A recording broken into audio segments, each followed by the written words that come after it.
My new family member আজকেই নিয়েছি cocktail দুটোকে। আমার কদিন ধরেই খুব ইচ্ছা ছিল ককটেল কিনবো, আজ সেটা পূরণ হয়েই গেল। কেনা হয়ে গেল এই ককটেল দুটো। আর এগুলো তো আগেই ছিল, আমার এই লাভ বার্ড দুটো আর এখানে 3টে বদ্রি। এই যে দেখো কেমন লাগছে তোমাদের জানিও।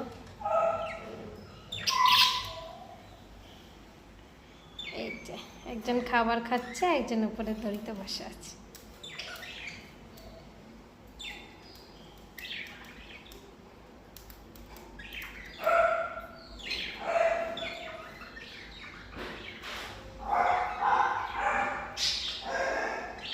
কি সুন্দর। আমার মেয়ে এখনো দেখেনি, দেখলে প্রচণ্ড খুশি হবে।